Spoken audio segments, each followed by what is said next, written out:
The new border fencing has had a significant impact on Mexican drug cartels and drug smuggling. In fact, there may be a light at the end of the tunnel. Drug trafficking involves between $18 and $39 billion every year. The organizations involved represent the greatest crime threat to the United States. In August of 2005, New Mexico Governor Richardson declared a border emergency. He cited violence along the border directed at law enforcement. He cited drug smuggling and illegal immigration. He suggested that Mexico bulldoze the abandoned border town of Los Chepas. He said it was being used as a staging and resting area for drug smugglers. In 2004, there was no evidence of a border fence or vehicle barriers along the border at the Columbus port of entry, just east of Los Chepas. In the summer of 2005, Minutemen took up positions along the border north of Los Chepas. On October 19, 2005, American Border Patrol spotted armored vehicles along the border. It was flying a night mission in support of the Minutemen. The next morning, ABP broke the story that units of a Stryker brigade out of Fort Lewis, Washington, had deployed along the border north of Los Chepas. Later, the National Guard replaced the Strykers, and vehicle barriers began lining the border. In 2007, the Department of Homeland Security constructed a 6-mile-long fence adjacent to the Columbus port of entry. It was 18 feet tall and very difficult to climb.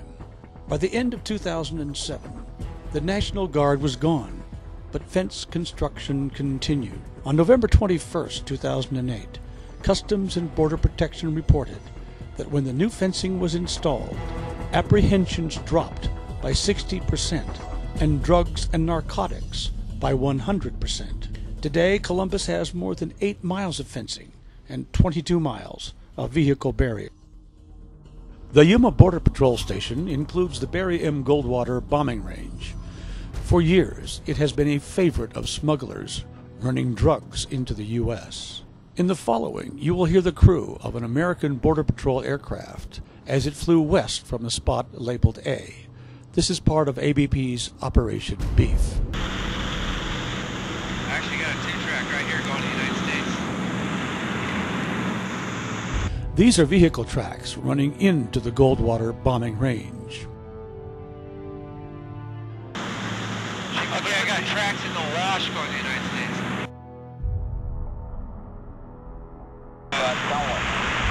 Evidence of going right into Goldwater here.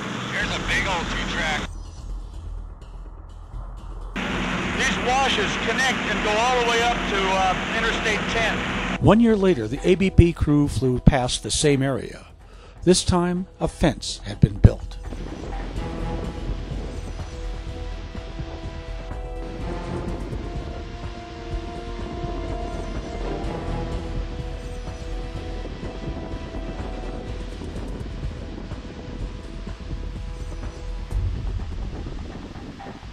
Notice how the fence interdicts the vehicle trails. 4 shots, you can. And this is a fence. It is not a small vehicle barrier. It is at least 13 feet high.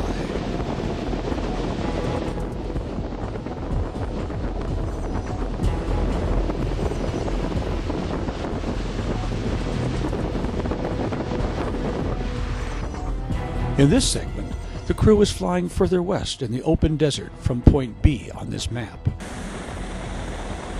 Yeah, that's all Barry Goldwater military range right there. That's right.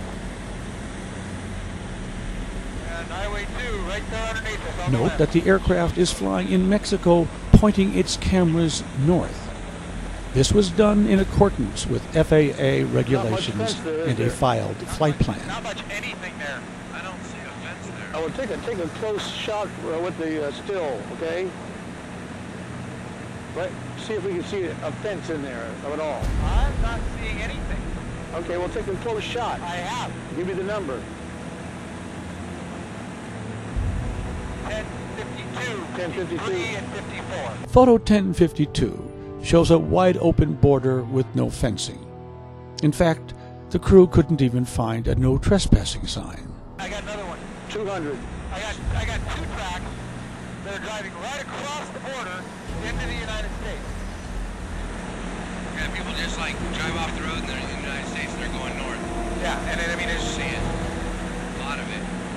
This sign warns migrants that cross the Berry Goldwater bombing range to watch out for poisonous critters. It says nothing about bombs. Are you taking pictures of them? Yeah. Oh, yeah. Okay, well then give me a mark. well, just continuously marked. 'Cause Okay, 201. they're everywhere. I mean, I can.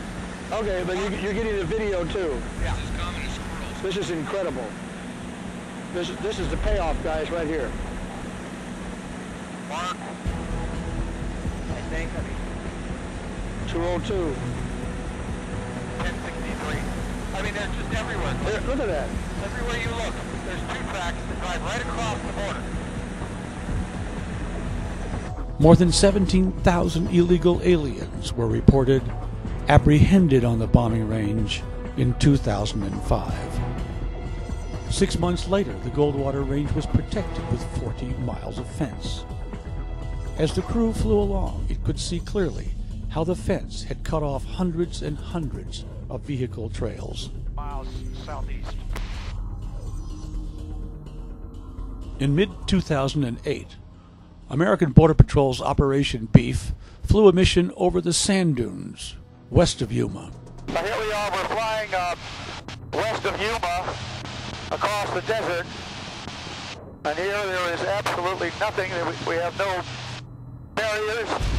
We have no border patrol. We have no cameras that we can see. What's to keep drug dealers? Yeah, great. What's to keep drug dealers from using those things at night? Nothing. These dune buggies were riding right across the border.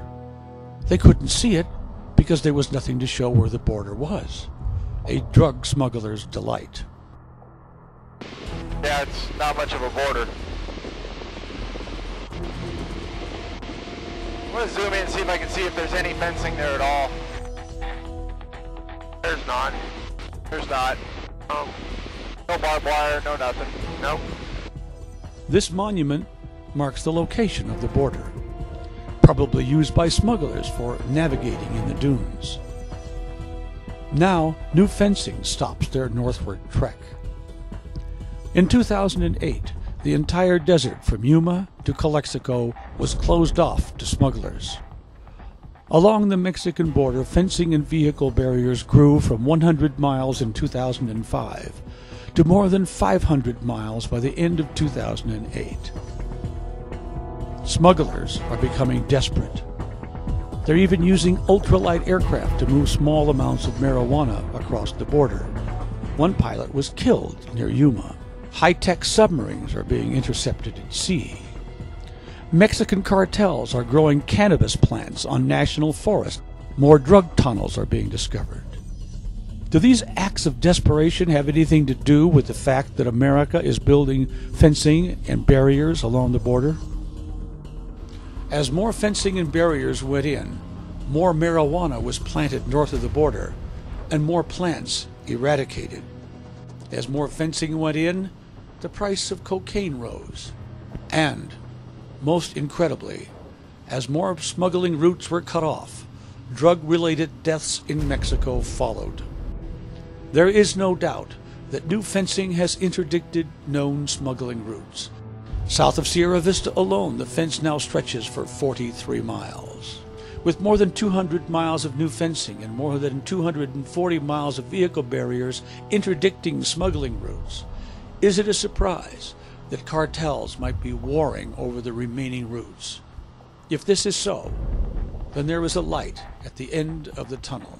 If construction of only 200 miles of real fencing had a significant impact on drug cartels, think of what 700 miles of double-layered fencing would have done.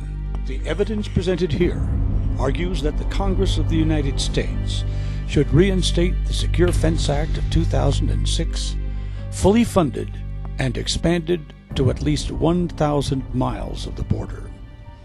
To do so would protect the people of the United States as well as the people of Mexico.